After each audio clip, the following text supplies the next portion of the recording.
il ne faut pas que je m'arrête. Si je m'arrête, je ne suis plus libre et peut-être je ne serai plus vivant.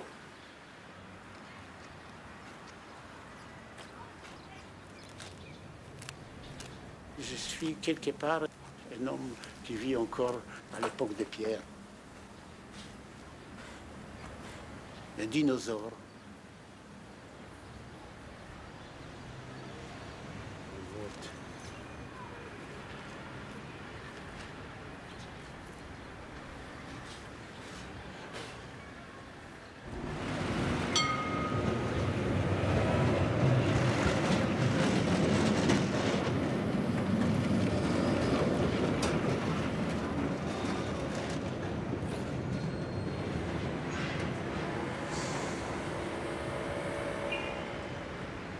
Oh, oh, oh, oh, monsieur, monsieur, s'il vous plaît, monsieur, oh, oh, monsieur, oh, on est en train de photographier ça. Oh là là, j'ai une livraison à faire. Mais on photographie ça. Ça tombe très mal. Cerca io vi stimo e io avevo buona fuga a seconda.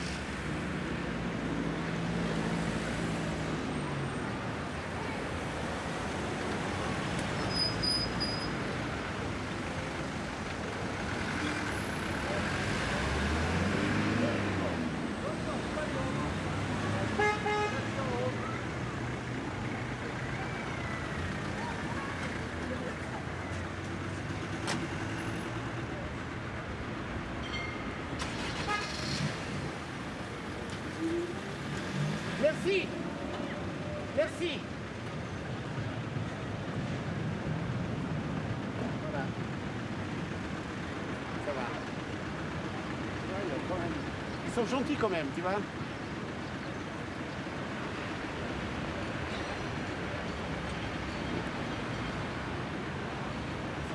Cette sculpture, une fois commencé à la tailler dans la carrière en Bretagne, à la Clarté, elle m'a pris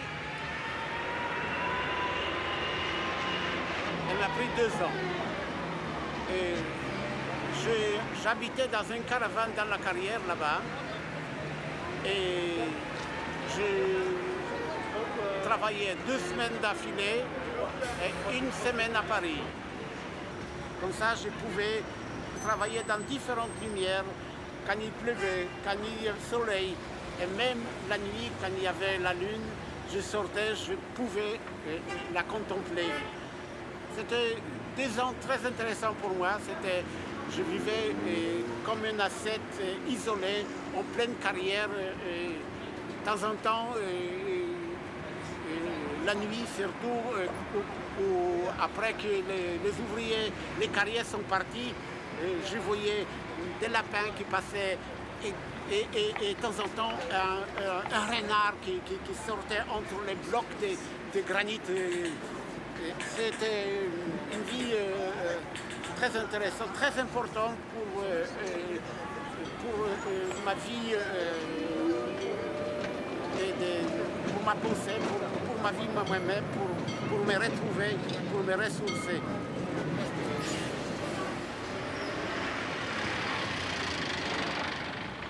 On voit là-haut le résistant, grâce à lui, qui porte Marianne, qui est bafouée, c'est lui qui lui rend la dignité à la France.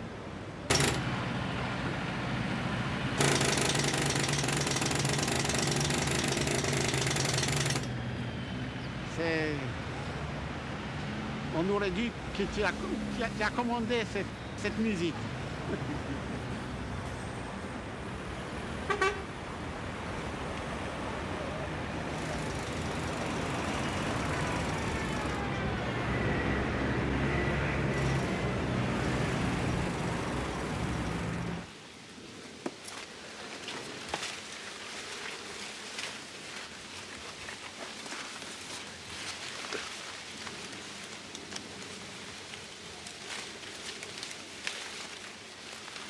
Là, les 9, peut-être là encore.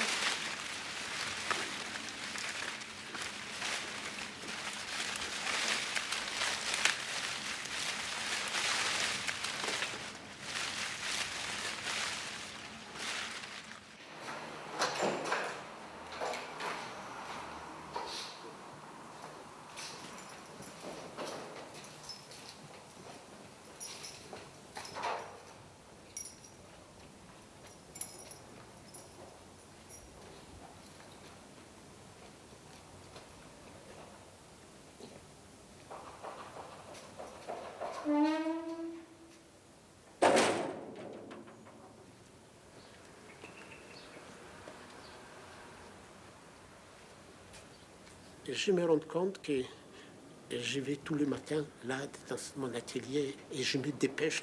Impossible d'être retenu à la maison parce que le matin, il faut absolument que je cours. C'est peut-être une chose atavique chez moi. Atavique parce que mon grand-père, qui était un chassid, et tous les matins très tôt, il courait à la synagogue parce qu'il devait accueillir le Messie. Il ne se permettait même pas d'être malade.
C'est la pierre que j'ai commencé à travailler à Paris. Quand je suis arrivé, je n'avais pas d'argent. Et je voudrais travailler la matière, la pierre. La seule chose que je pouvais trouver, c'était des bords de trottoir de Paris qui étaient en granit et qui étaient jetés dans les décharges publiques, dans les zones autour de Paris. Alors, j'ai commencé à travailler cette pierre. Elle est horriblement dure, mais elle prend la lumière d'une façon merveilleuse. Je me suis attaché à cette pierre. Et peut-être aussi, cette dureté de cette pierre contraste réellement de la fragilité des hommes que j'ai eu l'expérience de connaître dans les conditions où l'homme se révèle tel qu'il est, parfois cruel, parfois impuissant, et parfois extraordinaire. C'est peut-être un symbole, cet attachement, cette pierre qui est réellement dure, mais qui est capable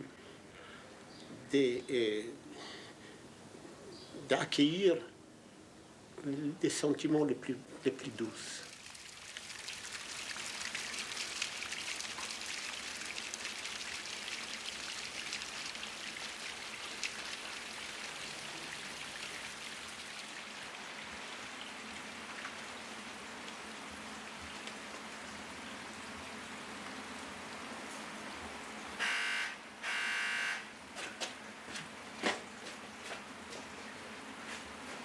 Allô, Hansi, mon mec.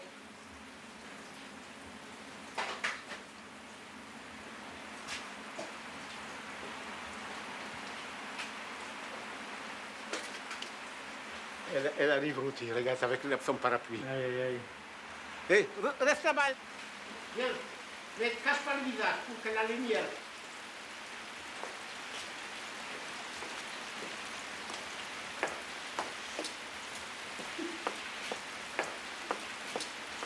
Salut Ruti. Salut Alain.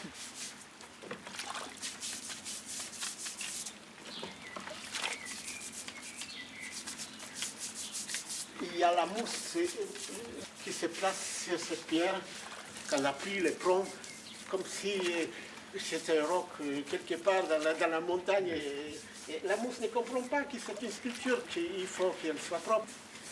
Parce que nous, les autres êtres humains, on se prend trop au sérieux. Et on ne se rend pas compte qu'on est passage d'une fraction de l'éternité, d'une toute petite fraction de l'éternité. Mais la mousse, elle comprend ça, que c'est rien. C'est rien, c'est une pierre et c'est tout. Elle est différente. Elle a une belle couleur comme ça, mais quand ça sèche, c'est pas pareil. Encore dans la profondeur un peu. Il pleut encore. Pour satisfaire l'outil, il faut être Moi, je suis très très satisfaite. Elle est très exigeante. Elle est exigeante pour la qualité de mes sculptures. Elle est exigeante pour que ce soit propre. Elle est exigeante autour et elle prétend qu'elle a élevé 4 enfants, mais les premiers refusent de grandir. Mais quand même, vous vous êtes connus, vous étiez très jeunes tous les deux. Oui, ça veut dire que... Surtout elle. Moi, j'avais... Surtout elle qui était très jeune. Moi, j'étais déjà un vieux. Oui. Mais pas seulement que j'étais un vieux. J'étais déjà jeune, j'étais déjà enfant, j'étais déjà vieux, j'étais déjà mort et je suis rené de nouveau. Oui, c'est pour ça qu'il était jeune. Oui. Mais moi, j'avais quoi? J'avais 16 ans. 16 ans, c'est assez jeune quand même. Oui. Oui, et moi, j'étais déjà vieux. Et Ah oui. quand je lui ai annoncé mon âge, elle était atterrée. Surtout qu'il s'est rajeuni d'1 an. Après, quand il a dit la vérité, j'ai eu le deuxième choc. Comment ça se fait que elle se disait, comment ça se fait que je me suis amouraché d'un vieux? Ben oui. Oui, à cet âge-là, la différence est énorme. Oui.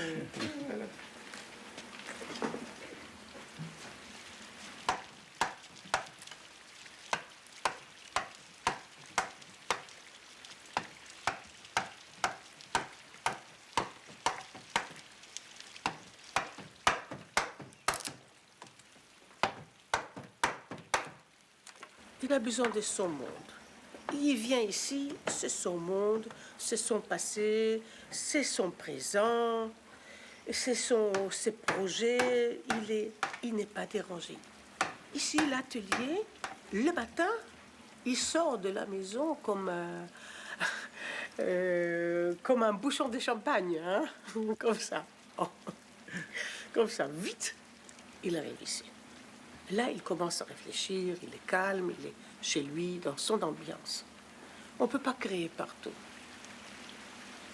On ne peut pas même créer en présence de quelqu'un. C'est difficile. Pour moi, le non-désir, c'est la mort. Tout est désir. Parce que nous, les Juifs, nous avons une maladie. Nous avons une maladie depuis toujours. Nous sommes messianiques. On nous a inculqué le Messie. Et puis, on nous a obligés de sauver le monde. Et ça nous coûte cher. Oui, en plus, c'est un travail très abstrait. Très abstrait. On se sert des oreilles, pas du tout des yeux. C'est les oreilles et la tête et l'abstraction totale pour contrôler la musique. On est vraiment content avec vous.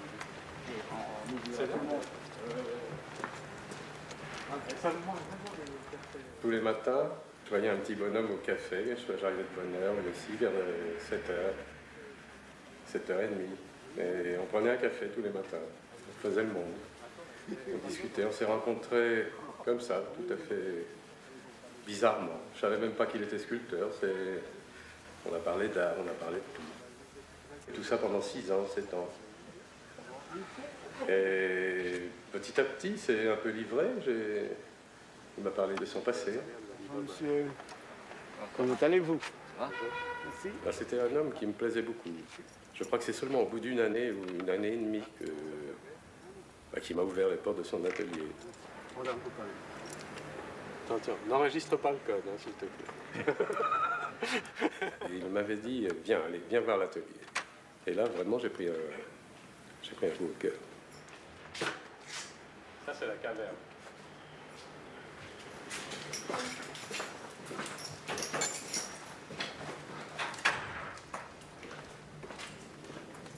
Ce truc-là, tu le jouais?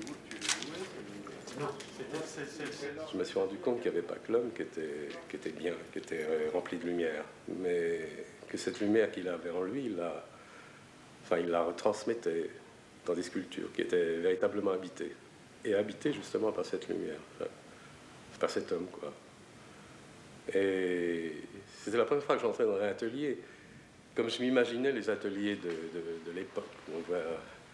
On voyait une immensité de sculptures, les unes contre les autres, rangées dans un bric-à-brac. On peut pas faire une fondation parce qu'il faut un fric énorme. non, on ne peut pas, les fondations. Puis les fondations, tous, s'ils n'ont pas de subvention, ça ne marche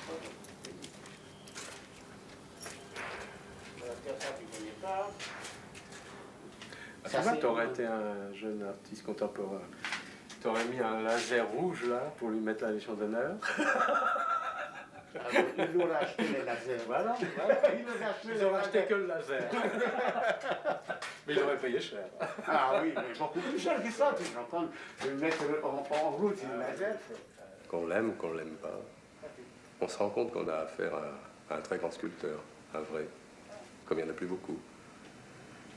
Il est entraîné par la vie, il a une passion superbe. Il sait ne pas avoir de rancune, et pourtant Dieu sait qu'il aurait pu en avoir.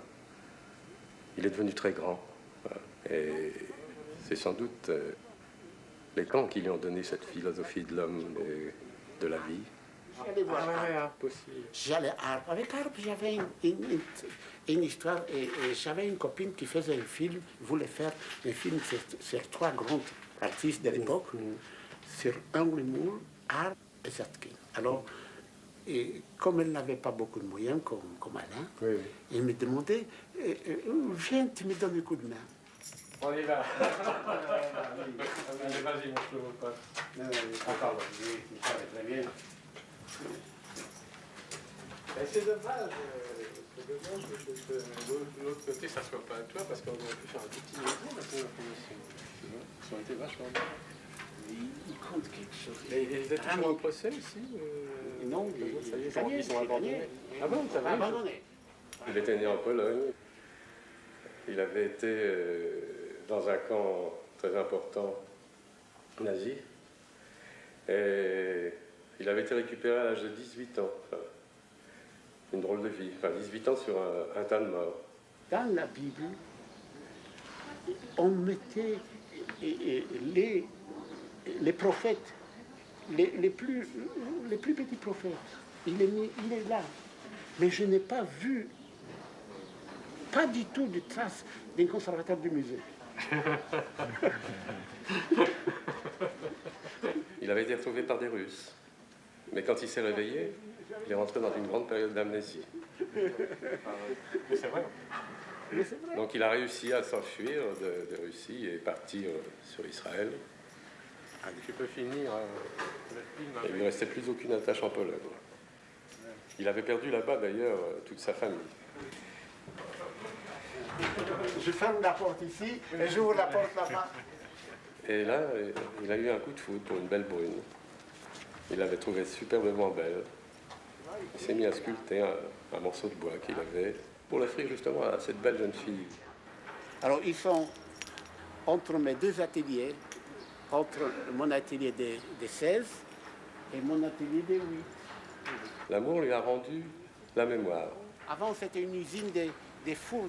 Shlomo renaissait, il redevenait lui-même. Alors qu'ils sont... Ah oui, moi je suis vieux dans ces quartiers. Quand je travaillais uniquement là-bas, dans l'Océan. Chaque nuit était un cauchemar épouvantable pour lui. Il avait des résurgences de son passé qui reprenaient. Il se rendait compte de tout ce qu'il avait vécu.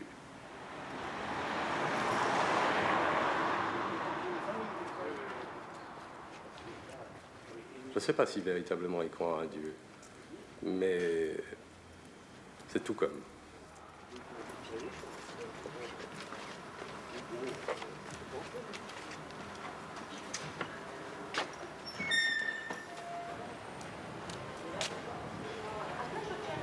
C'est beau.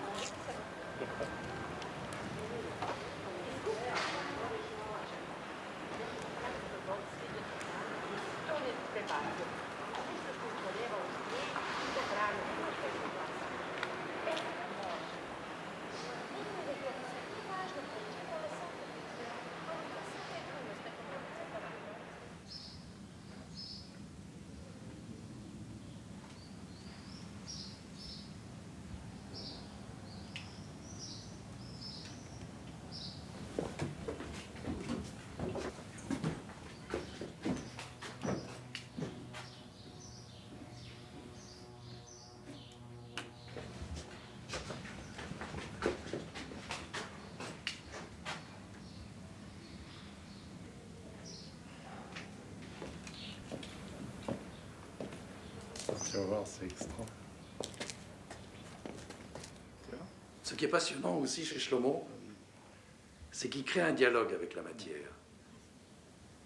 Je me rappelle une sculpture qu'il avait présentée ici dans la galerie il y a quelques années. Magnifique. C'était un grand bois qui faisait plus de 2 mètres de haut. C'était vraiment le symbole de Shlomo. Il y avait un couple très grand, enlacé, et partant de ce couple, des enfants, bébés ou adolescents. Et c'est vraiment le symbole de lui, de ce qui lui est arrivé et de ce couple qu'il a formé avec sa femme, Ruti, et dont la vie est repartie. Il y a pour l'affiche et pour l'invitation. Ça, c'est... non. Ils ont recréé une vie. Je crois qu'à l'heure actuelle, il a 7 ou 8 petits-enfants. Et puis peut-être même 100 mois, c'est mieux, peut-être. Oui, parce qu'on en a déjà une avec toi. On a déjà deux avec moi. 2 avec toi. Et il a symbolisé cette vie, cet amour, cette famille, ces naissances, cette puissance dans un bois merveilleux. La cadrer différemment. Oui, tout à fait. Et pour Non, mais regard. c'est pas la peine, la cadrer. Si, quand même, parce que Quoi parce c'est que- bien d'avoir un premier plan. Oui, comme ça moi, c'est me bien, gêne pas. mais cadrer là, parce qu'il y a, c'est en longueur l'invitation. Oui, non, mais enfin, on prend un peu de ciel et puis c'est Oui. tout. Attends, celle-là, Oui.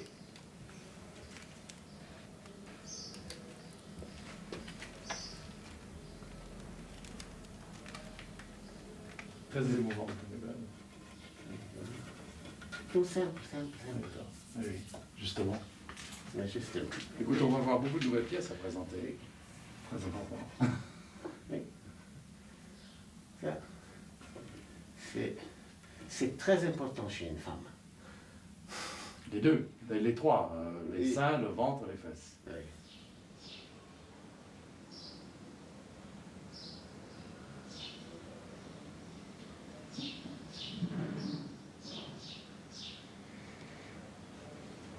Non, on va prendre celui-là. C'est la première, tu vois. C'est la première. Oui. Tu vois, la première que j'ai fait de ces... De la série. de la série. Oui. C'est bizarre. Oui. Tout ce que je Ouais, fais... c'est venu tout de suite. Et tout ce que je fais après, et ça ne donne pas le même impact sur...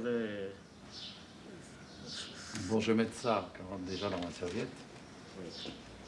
Parce que ça, c'est le plus important. Hein. Affiche et carte d'invitation pour que tout soit prêt. Oui.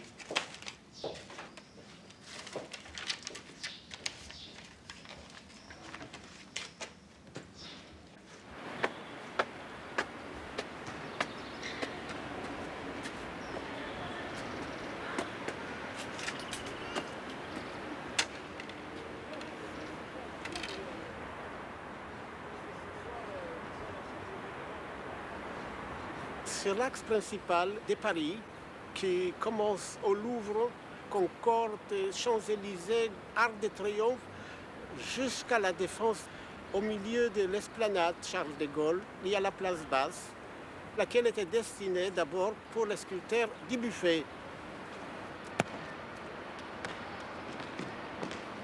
Je voulais qu'il y ait quelque chose de pas gigantesque parce que la Défense est gigantesque.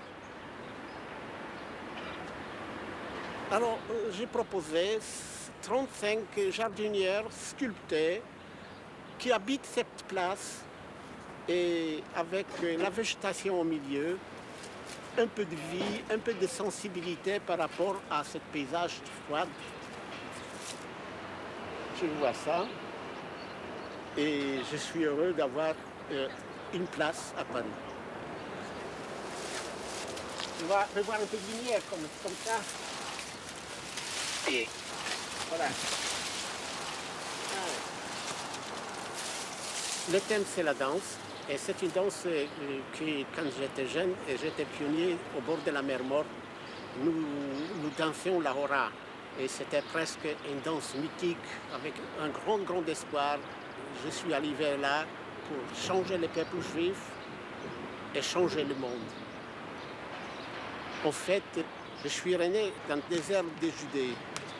Puis cette lumière qui me nourrit tout le temps et que je recherche dans toutes mes sculptures, tout ce mystère qui se dégage des montagnes et des pierres qui sont au bord de la mer Morte.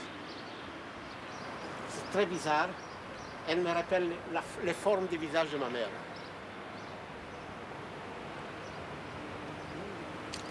Quand je suis arrivé au kibbutz, j'étais amnésique. J'étais très heureux, sans passé. C'était une époque très intensive pour moi. J'ai appris l'hébreu, j'ai appris la géographie, j'ai appris les mathématiques. Et puis là, j'ai rencontré une femme qui m'a initié à la poésie et à la beauté.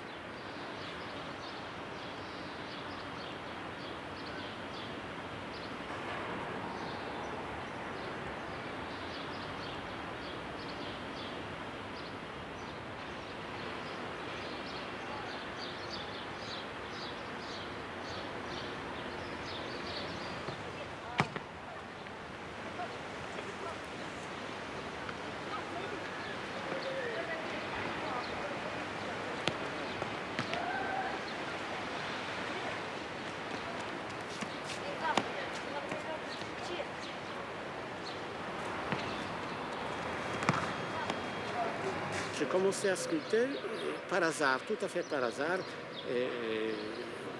Je sortais avec une très jeune fille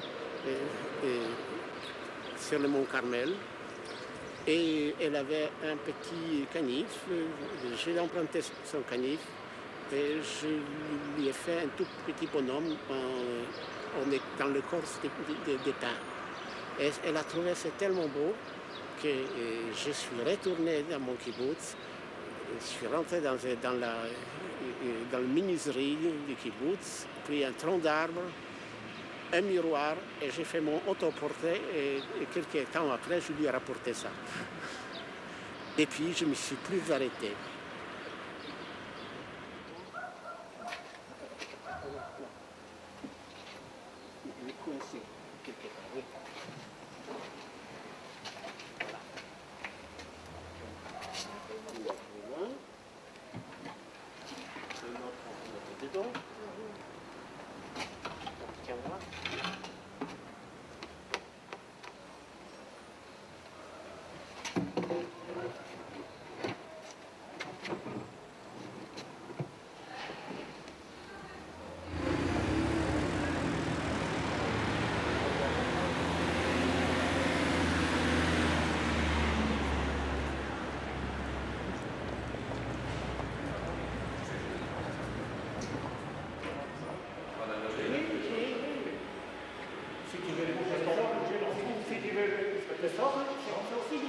Parce que dans ce cas-là, je pense qu'on pourra... À partir du moment où on va la lever, c'est pas un socle solide. Hein.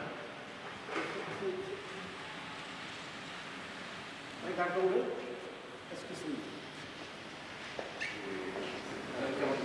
c'est comme ça que vous les avez pris. Oui, oui, on l'avait pris comme ça, mais on était... En limite, un bout de flèche, la tête.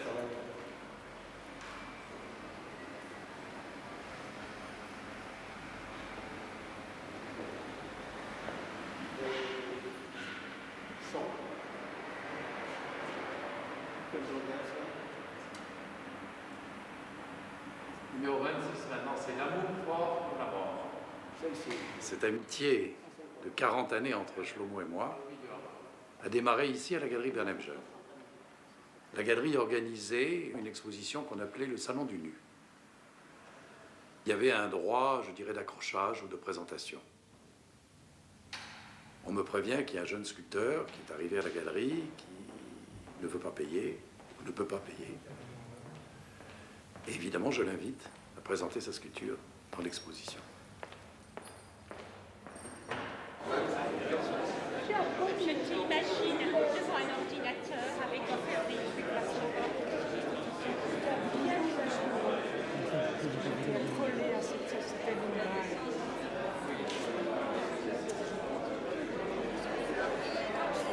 Je reviens dans une demi-heure. Oh, vous êtes là, c'est moi qui fais.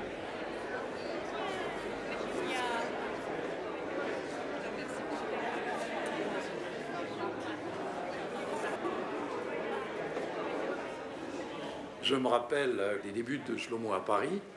Un jour, je suis allé chez lui, il habitait à la porte d'Auteuil. Il y avait une toute petite pièce où il y avait un lit, une grande fenêtre sur cette place d'Auteuil, qui était pas mal, dans un immeuble du 230, mais la pièce où il habitait, c'était vraiment minable. Et il y avait une salle de bain. Et sur la baignoire, il y avait une planche sur laquelle il y avait un réchaud. C'était un coin de couloir, c'était un vrai parisien. Dans la baignoire, une bouteille de gaz qui leur permettait de faire la cuisine. Et ce bébé, qui était Rami.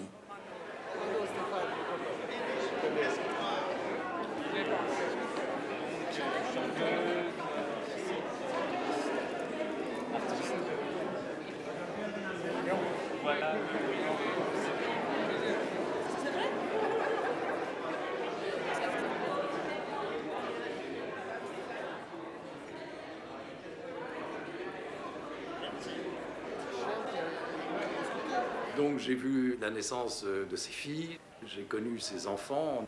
Rami, je suis peut-être un peu comme son oncle. Nous avons des relations de tendresse, d'affection, d'amitié.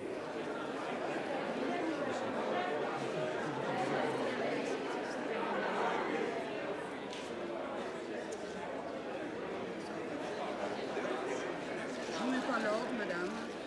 Je mets l'ordre. Vous le mettrez vous-même. Nous sommes le 9, hein. 9, 10.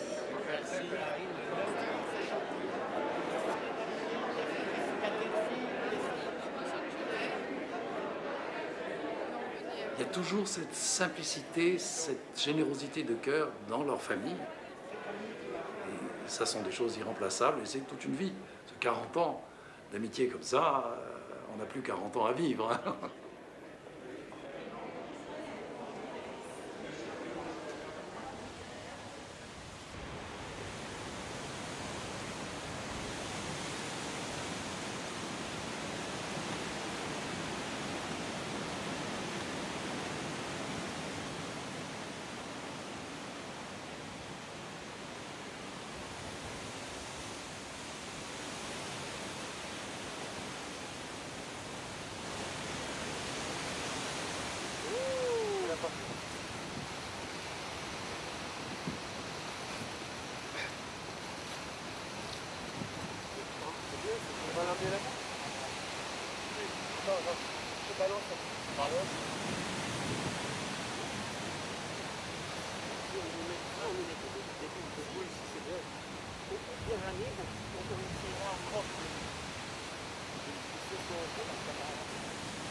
Là, il faut l'enlever.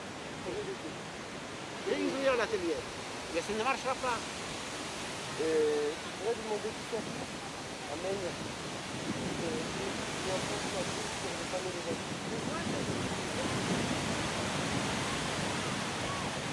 Ça tombe pas sur la voiture, hein? Ne t'inquiète pas, on fait quelque chose.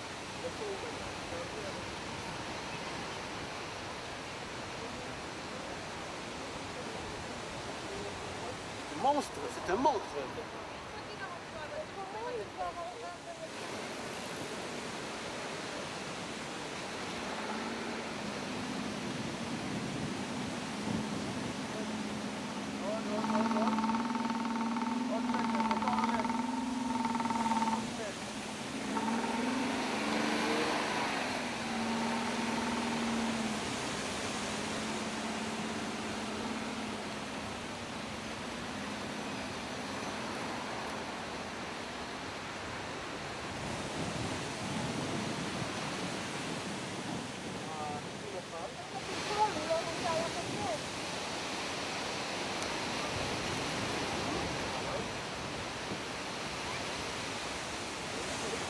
J'ai même un grue. Mais non, mais des Mais j'ai même un grue, Rami. parfums, tu fais tchac, tchac, tchac, tchac, Rami, tu mets un Rami. truc. Non, non, S'il non, est non, horizontal, s'il arrive. D'accord, Milo, on va le rouler là. On le roule. Vas-y.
J'ai toujours un grand désir qu'à travers moi, l'esprit entre dans la matière.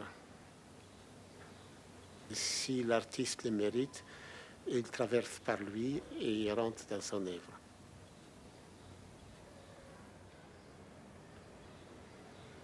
Comme la mystique, c'est une initiation, un voyage personnel vers quelque chose qui n'est pas tellement compréhensible à celui qui entame ce chemin.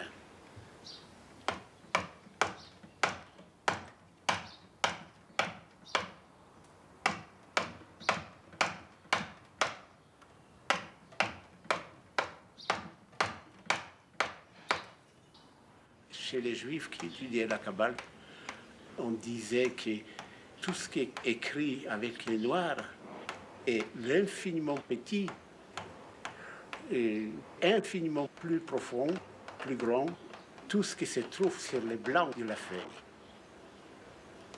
Et c'est là qu'il faut chercher la vérité.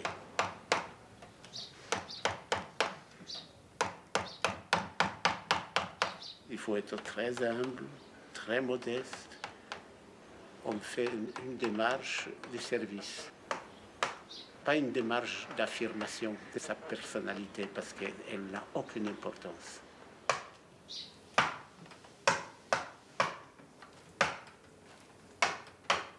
Ça vaut la peine d'entamer un dialogue avec un bois qui a des caractères. Tandis que là, au départ, je n'ai pas trouvé les caractères. Et donc, je l'ai laissé. C'est peut-être un an que c'est là, que ça m'embête. Il est là. Qu'est-ce qu'il y a dedans?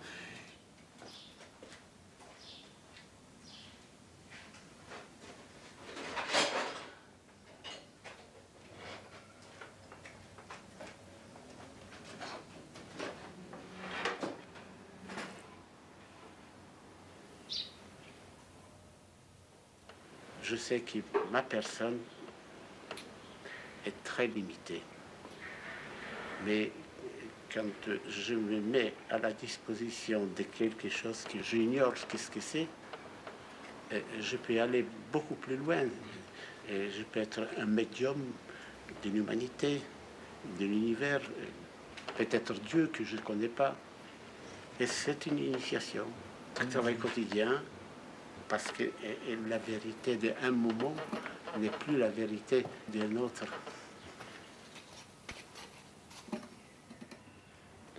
Toute la journée, accompagné par les rythmes de ma massette ou bien de mon marteau qui à la longue m'oblige de danser autour de cette pierre comme des primitifs qui dansent autour d'un fétiche.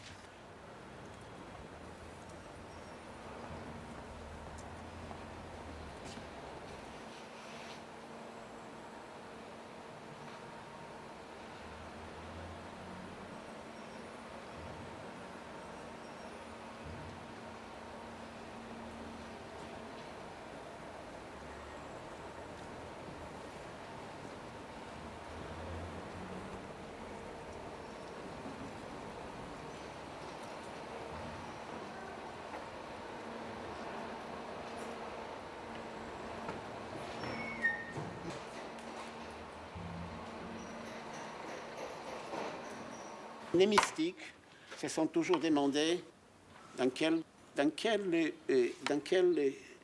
partie du corps demeure l'âme. Moi, je le sais là. Chez moi, je le sais, c'est au bout de mes doigts.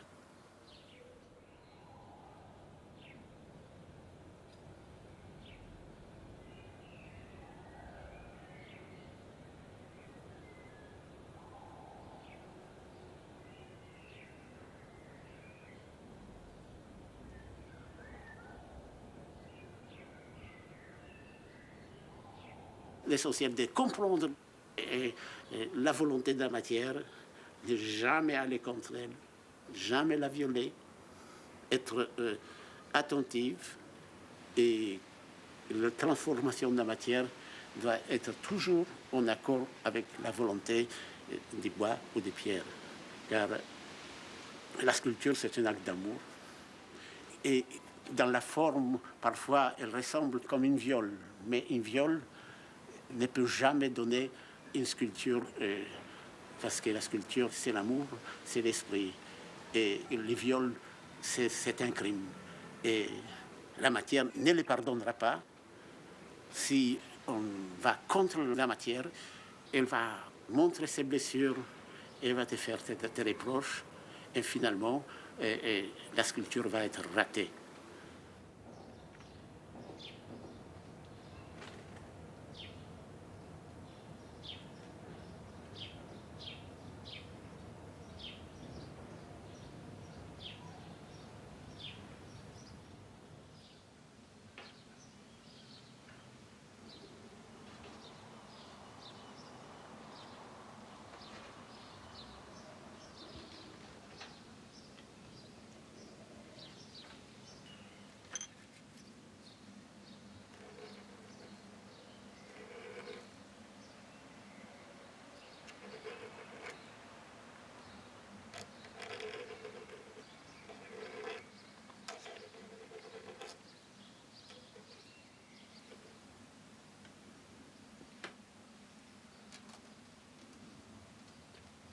Ça, ici, c'est bien parce que c'est tout de suite à côté de mon atelier d'en bas, qui est presque en plein air.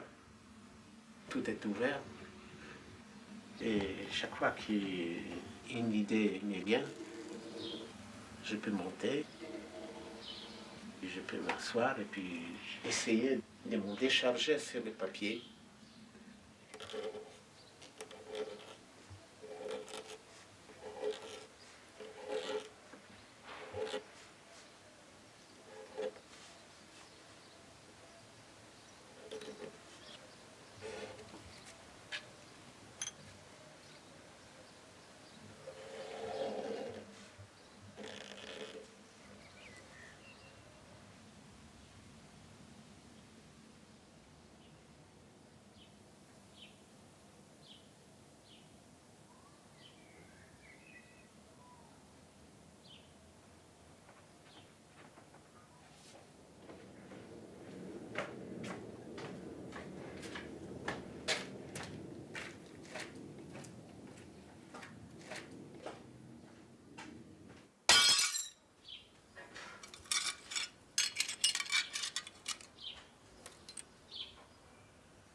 le bois et s'ouvre toujours, il s'ouvre, il travaille.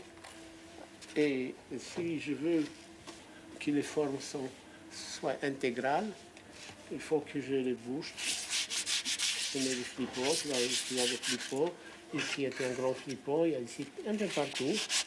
Comme ça, je donne.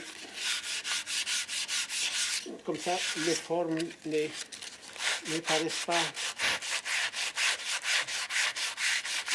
Les formes ne paraissent pas séparées par les failles.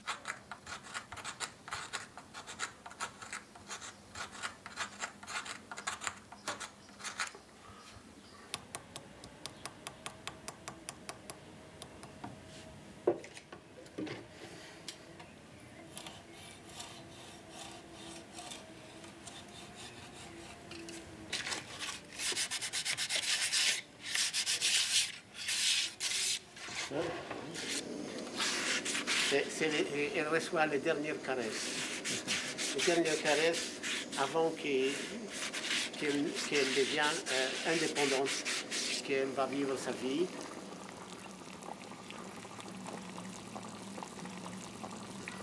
Les morceaux de cire d'abeille, tu vois. Ça de cire d'abeille, malgré la chaleur, ça n'a pas tous dilué. Pas tous fondus. Ça viendra tout de suite.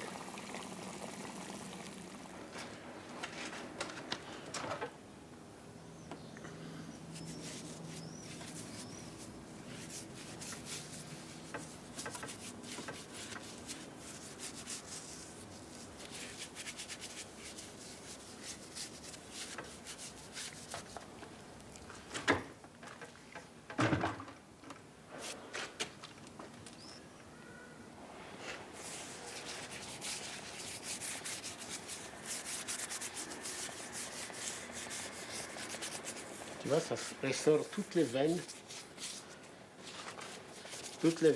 qui ont qui se boit à.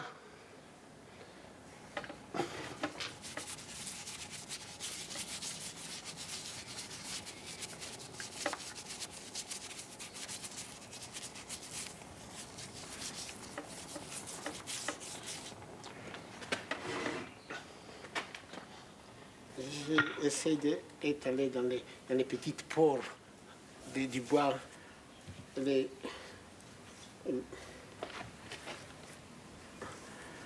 la cire tant qu'elle est encore assez liquide. Après, elle formera une petite couche protectrice.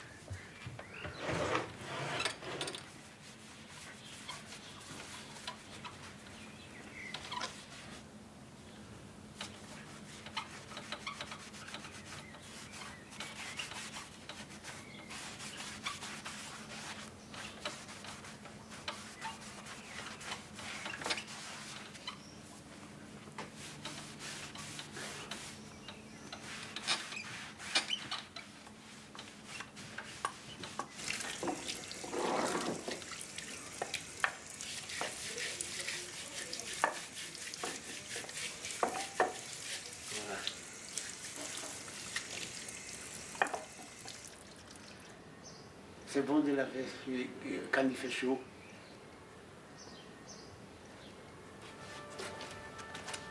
Ça fait lourd, hein? Une petite pierre comme ça.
Voilà, ils sont là.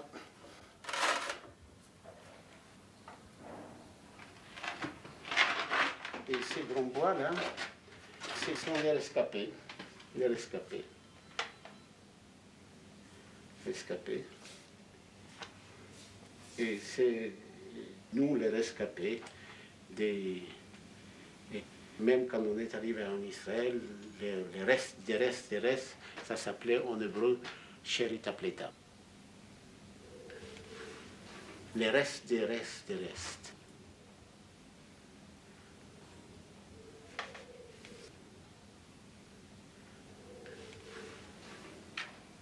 Quand tout le monde est mort, il y avait une petite reste. Tout le monde est mort. Tout le monde était assassiné, c'est pas tout le monde est mort. On dit mort.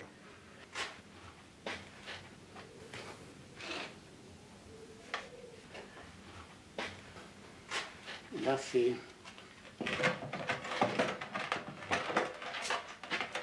Là, c'est Iskor. Iskor, c'est... Les souvenirs, c'est une prière juive qui, en fait, 1 ou 2 fois par an, en souvenir de ses proches. Alors, c'est ma façon de faire la prière. Je fais Iskor pour mon père assassiné, ma mère assassinée et ma petite sœur assassinée. Et voilà, c'est le langage c'est le langage des sculpteurs, le langage de pierre.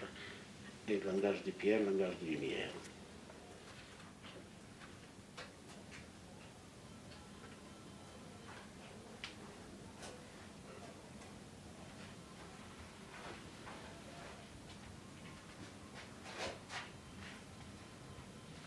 La vie prend tout. Il n'y a pas plus sacré que la vie. Même Dieu n'est pas aussi sacré que la vie.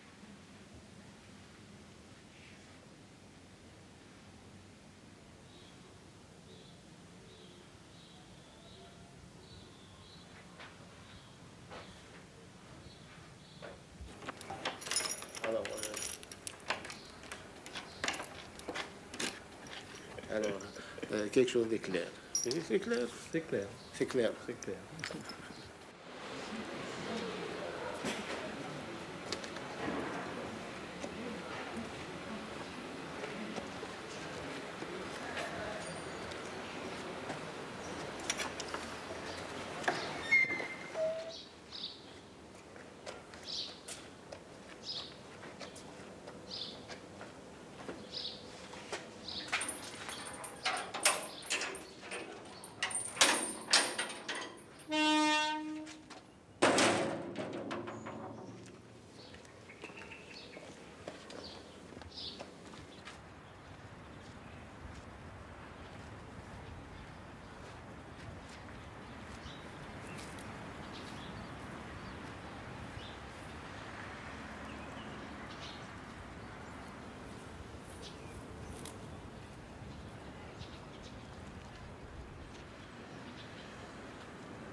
On l'a cherché un peu partout dans les hangars de SNCF en France. Et on est allé avec Henri Bulavko, le président des anciens déportés juifs de France.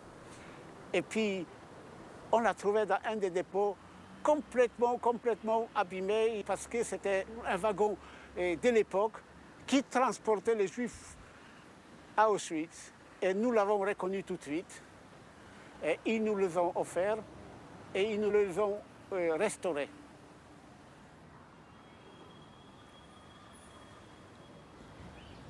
J'ai demandé d'installer ici les rails pour symboliser le chemin des martyrs et de la mort. Nous l'avons installé ici sur cette esplanade, qui est comme continuation du monument. Et ce monument est devenu un mémorial national des déportés juifs de France.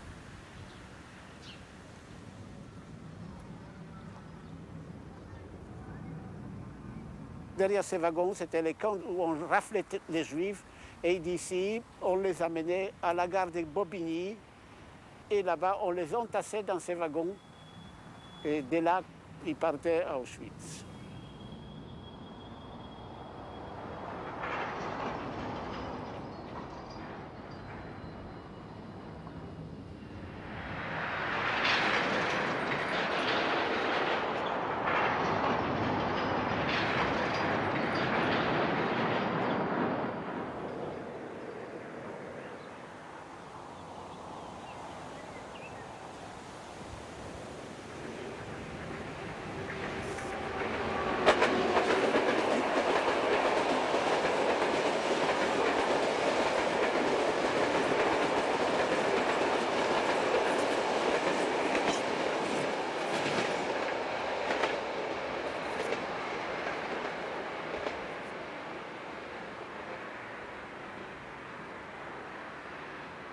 Ce monument est aussi une mise en garde.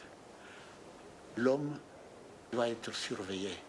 C'est une créature fragile de tout point de vue. Il peut devenir plus féroce qu'un animal et il peut être aussi pleinement humain. J'étais dans 9 camps de concentration. J'étais Graditz, Faulbrück-Graditz, Markstedt, Pfiffdeichen, Großrosen, Flossenburg, Dresden, Leitmeritz et finalement j'étais libéré à Théréville.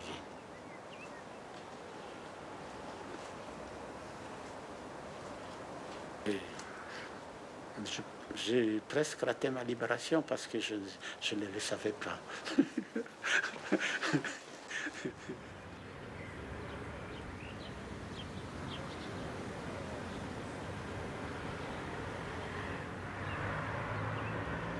Cette tête symbolise la souffrance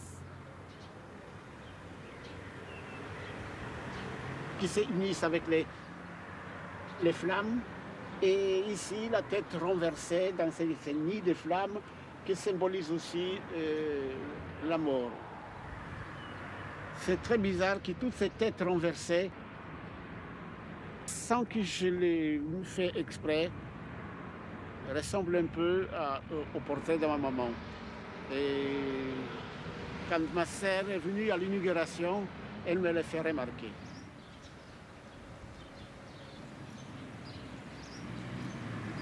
Dans, disons, 300 ans, quelqu'un viendra ici, ne connaîtra pas l'histoire, va se questionner, va se dire il y a quelque chose de terrible qui s'est passé ici.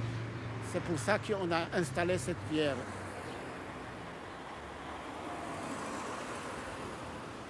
Mais c'est comme étonnant que c'est moi qui ai fait cette sculpture. Une sculpture comme ça, on le fait une fois dans la vie. C'est une sculpture inspirée.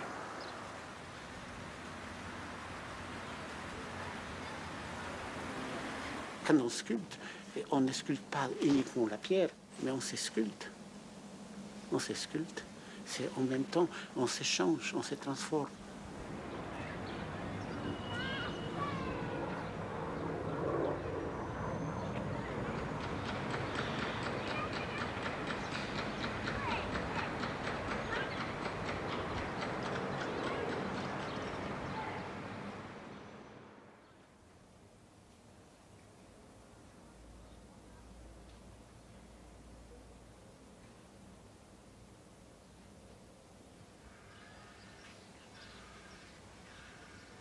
Chaque fois qu'une angoisse me saisit, je peux essayer de me décharger sur le papier et en même temps laisser les traces de mon passage dans l'endroit que je ne souhaite à personne de passer.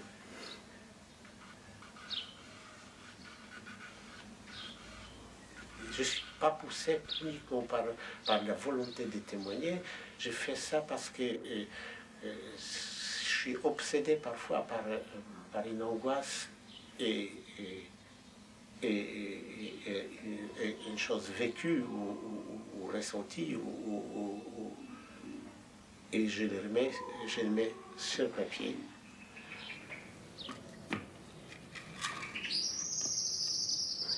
C'était le dimanche qu'on sortait sur les chantiers, puisque les ouvriers et des contremaîtres allemands avaient leur dimanche. Ils nous faisaient parfois transporter des sables ou les terres d'un endroit à l'autre, et puis après, quand c'est fini, on la remettait sur l'endroit, et encore de suite, ici et là, ici et là. C'est un travail inutile, complètement inutile, et on traversait sous les fouets des SS et des capots, et il y avait beaucoup de victimes. Beaucoup de gens qui tombaient, qui mouraient, qui ne se relevaient plus. Et ça s'appelait le sport. Ça s'appelait le sport. Et parfois nous faisait sauter d'une certaine manière, et parce qu'un nouveau transport qui devait arriver, et les prisonniers qui étaient affaiblis, ils tombaient. Et comme ça, on faisait place dans les baraques. Donc, on est calme.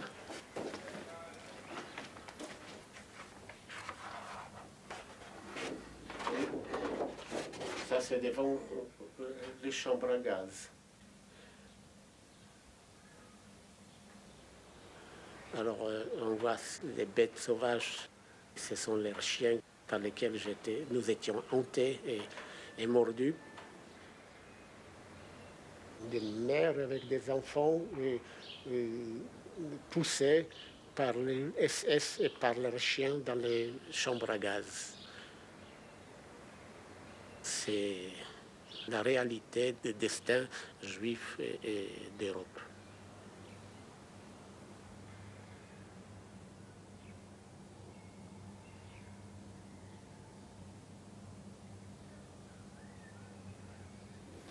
Moi, je crois que ça suffit. Je te montre quelques autres dessins pour sortir de cette angoisse.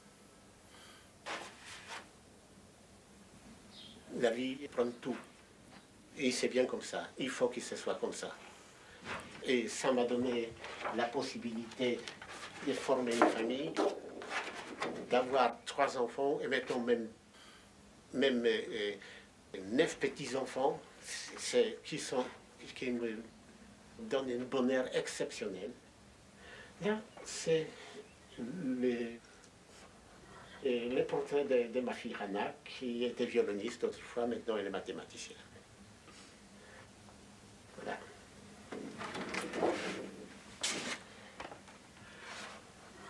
Et ici, la femme de mon voisin, Michael Roudy, qui est Agnès, quand elle était enceinte avec Sacha. C'était une femme enceinte, c'est extraordinaire, c'est une monde, cette lumière, cette ventre lumineux qu'elle avait la gentillesse de me montrer, c'est magnifique. Et le cheval, c'est mon autoportrait. Parce qu'un jour que j'étais bien ivre, j'ai raconté à ma femme qu'autrefois j'étais cheval. Et je ne sais pas si elle a cru. Je crois qu'elle a cru. Dans l'état que j'étais, je crois qu'elle a cru. Tant qu'on est vivant, on est éternel. Alors éternisons les moments de bonheur, si on peut.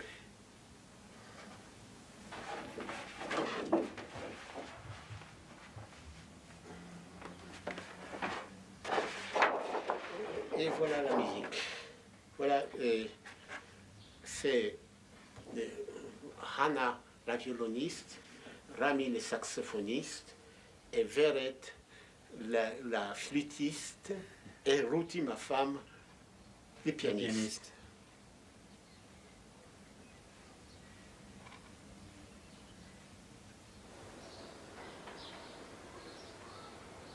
On sortait tous les matins sur les chantiers avec la musique. En même temps, on était contents.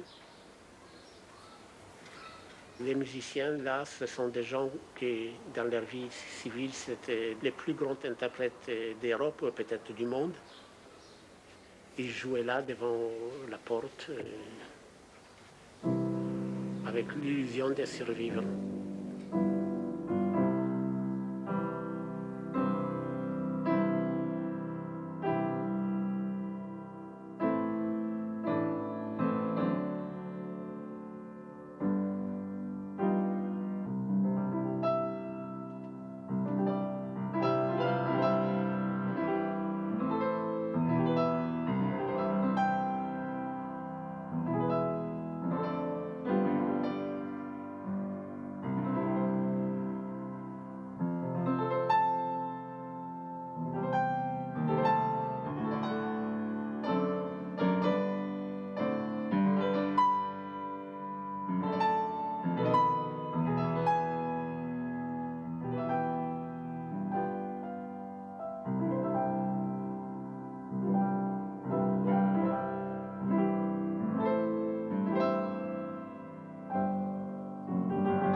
Enfin, juste pour vous montrer, l'inspiration, c'est qui? C'est mon ami Shlomo.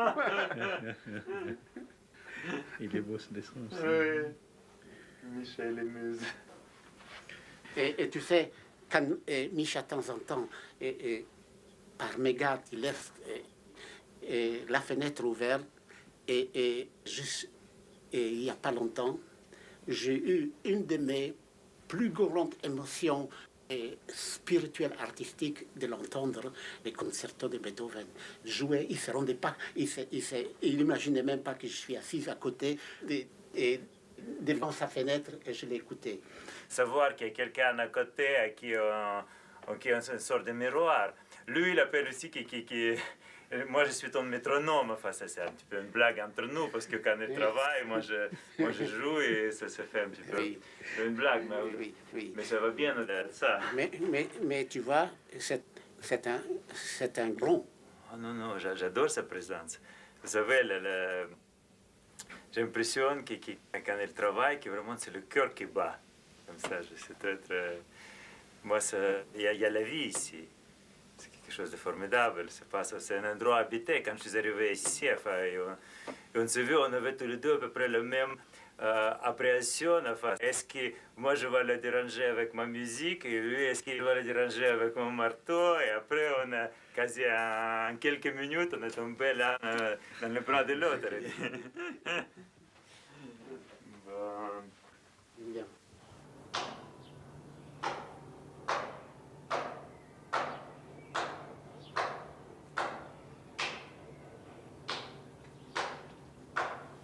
Bon, on peut arrêter pour aujourd'hui. Oh, ça se rafraîchit en plus. Hein. Comment? Des fois, on sent un petit souffle d'air frais.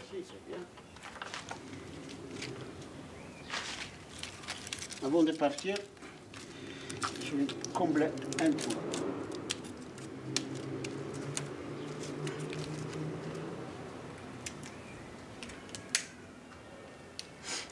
Non. C'est pas bon ça. Peut-être ça, peut-être ça.